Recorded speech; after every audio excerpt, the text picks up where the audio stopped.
కరీంనగర్లో స్థానిక సంస్థల ఎన్నికలకు నగరా మోగింది. ఎంపీటీసీ, జెడ్పీటీసీ ఎన్నికల నోటిఫికేషన్ విడుదలైంది. కరీంనగర్ జిల్లాలో తొలి విడత హుజూరాబాద్ రెవెన్యూ డివిజన్ పరిధిలోని 6 మండలాల్లో ఎన్నికలు జరగనున్నాయి. మొత్తం 6 జెడ్పీటీసీ, 70 ఎంపీటీసీ స్థానాలకు ఎలక్షన్స్ జరగనున్నాయి. ఎంపీడీఓ ఆఫీస్లో నామినేషన్ల స్వీకరణకు ఏర్పాట్లు చేస్తున్నారు అధికారులు. ఫస్ట్ ఫేజ్లో శంకరపట్నం, వీనవంక, ఇల్లందుకుంట, జమ్మికుంట, హుజూరాబాద్, సైదాపూర్ మండలాల్లో ఎన్నికలు జరగనున్నాయి. మరిన్ని వివరాలు వెంకటేష్ అందిస్తారు. ప్రజాప్రతినిధులు లేక పడికేసిన పల్లె పాలనకు మళ్ళీ మంచి రోజులు మొదలయ్యాయి. ఈరోజు ఎంపీటీసీ, జెడ్పీటీసీ ఎన్నికల కోసం నోటిఫికేషన్ విడుదలైంది. ఈ మేరకు కరీంనగర్ ఉమ్మడి జిల్లా వ్యాప్తంగా కూడా ఆయా మండల కేంద్రాల్లోని ఎంపీపీ కార్యాలయాల్లో నామినేషన్ ప్రక్రియ మొదలైంది. మొత్తం ఉమ్మడి కరీంనగర్ జిల్లా తీసుకుంటే ఈ మొదటి విడతలో 30 మండల పరిషత్లకు సంబంధించి జెడ్పీటీసీలు, తర్వాత 311 ఎంపీటీసీ స్థానాలకు ఎన్నికలు జరగబోతున్నాయి. దీని తర్వాత 1226 గ్రామ పంచాయతీలకు కూడా సర్పంచ్ ఎన్నికలు జరగబోతున్నాయి. ఈరోజు విడుదలైన నోటిఫికేషన్ మొదటి విడతకు సంబంధించింది మాత్రమే. ఈ మొదటి విడత ఇవాళ, రేపు, ఎల్లుండి నామినేషన్లు స్వీకరిస్తారు. తర్వాత 12వ తేదీన నామినేషన్ల ఉపసంహరణ పరిశీలన ఉంటుంది. తర్వాత 15 వరకు ఉపసంహరించుకోవడానికి అవకాశం ఉంటుంది. ఆ తర్వాత తుది జాబితా విడుదలించి గుర్తులు కేటాయిస్తారు. ఆ మేరకు ఎన్నికలు జరగబోతున్నాయి. ఇప్పటికే కరీంనగర్ కొత్త జిల్లా పరిధిలోకి తీసుకుంటే కరీంనగర్ కొత్త జిల్లా పరిధిలో కేవలం హుజూరాబాద్ రెవెన్యూ డివిజన్ పరిధిలోని 6 మండలాల్లో మాత్రమే మొదటి విడత ఎన్నికలు జరగబోతున్నాయి. ఈ 6 మండలాల పరిధిలో 70 ఎంపీటీసీ స్థానాలున్నాయి, 6 జెడ్పీటీసీ స్థానాలున్నాయి. ఈ 6 ఎంపీటీసీ స్థానాలు, 6 జెడ్పీటీ స్థానాలు కనుక చూసుకుంటే శంకరపట్నము, వీనవంక, ఇల్లందకుంట, జమ్మికుంట, హుజూరాబాద్, సైదాపూర్ ఈ 6 మండలాలకు సంబంధించి 6 జెడ్పీటీసీలను ఎన్నుకుంటారు. తర్వాత మనకు ఇంకొక 9 మండలాలు మనకు కరీంనగర్ రెవెన్యూ డివిజన్ పరిధిలో ఉంటాయి. ఇవి 2వ విడతలో జరగబోతున్నాయి. మొత్తం ఓవరాల్గా 15 మంది జెడ్పీటీసీలు ఎన్నికైన తర్వాత వారిలో నుంచి ఒకరిని మనకు బీసీ జనరల్కి జిల్లా పరిషత్ రిజర్వ్ అయింది. అందులో ఈ 15 మంది ఏ పార్టీ నుంచి అత్యధికంగా గెలుస్తారో వాళ్ళ నుంచి ఒకరు జెడ్పీ చైర్మన్ బీసీ జనరల్ నుంచి మనకు కాబోతున్నారు. అదేవిధంగా జగిత్యాల జిల్లా తీసుకుంటే జగిత్యాల జిల్లాలో మొత్తం ఈ మొదటి విడతలో 10 మండల పరిషత్లకు సంబంధించి 10 మంది జెడ్పీటీసీలు, తర్వాత 108 మంది ఎంపీటీసీలకు ఎన్నికలు జరగబోతున్నాయి. అందులో బీర్పూర్, రాయకల్, సారంగాపూర్, ఇబ్రహీంపట్నం, మల్లాపూర్, మెట్పల్లి, భీమారం, కతలాపూర్, కొరుట్ల, మేడిపల్లి మండలాలకు సంబంధించి ఈ 10 మండలాలని ఈ 10 మండల కేంద్రాల్లో కూడా నామినేషన్ల ప్రక్రియ మొదలైంది. ఆ నామినేషన్లు స్వీకరించే ప్రక్రియ కూడా మొదలవుతుంది. మనకు ఓవరాల్గా కరీంనగర్ ఉమ్మడి జిల్లా తీసుకుంటే 4 కొత్త జిల్లాలుగా విడిపోయింది ఉమ్మడి జిల్లా. అందులో కరీంనగర్ జెడ్పీ చైర్మన్ పదవి బీసీ జనరల్కి, సిరిసిల్ల ఎస్సీ జనరల్కి కేటాయించారు. అదేవిధంగా జగిత్యాల పెద్దపల్లి జనరల్ మహిళకు కేటాయించారు. ఈ 2 కూడా జనరల్ మహిళ.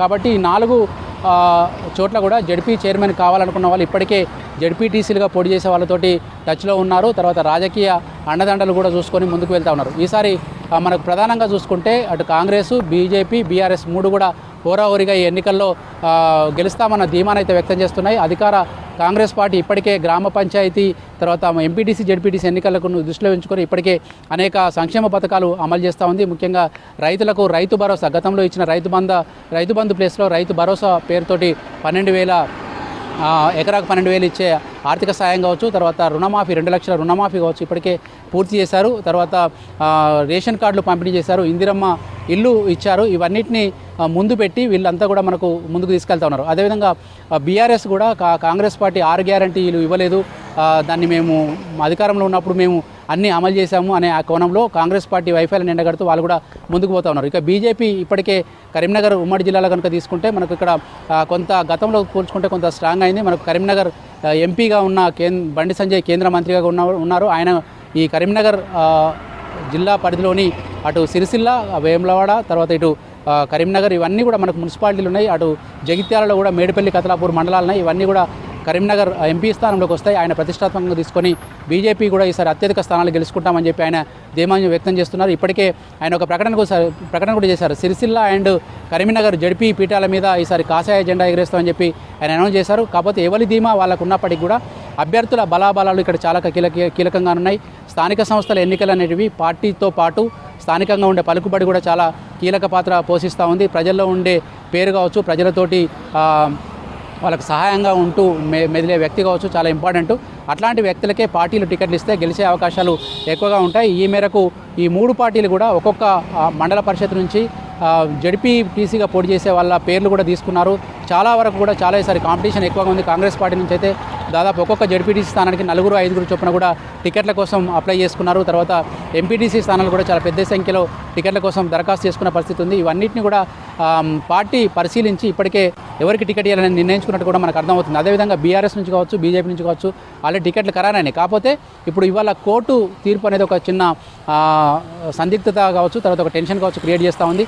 బీసీ రిజర్వేషన్లో 42% బీసీలకు సీట్లు రిజర్వ్ చేస్తూ రాష్ట్ర ప్రభుత్వం విడుదల చేసిన జీవో మీద కొంతమంది కోర్టుకు వెళ్ళారు. ఆ కోర్టు ఈరోజు 2 గంటల తర్వాత దీని మీద విచారణ చేయబోతోంది. కోర్టు తీర్పు ఎట్లా ఉన్నప్పటికీ కూడా ఆల్రెడీ రిజర్వేషన్లు ఖరారు చేసి నోటిఫికేషన్ ఇచ్చారు కాబట్టి ఎలక్షన్ కమిషన్ ఈ కొత్త రిజర్వేషన్ల ప్రకారమే నామినేషన్లు అయితే తీసుకుంటా ఉంది.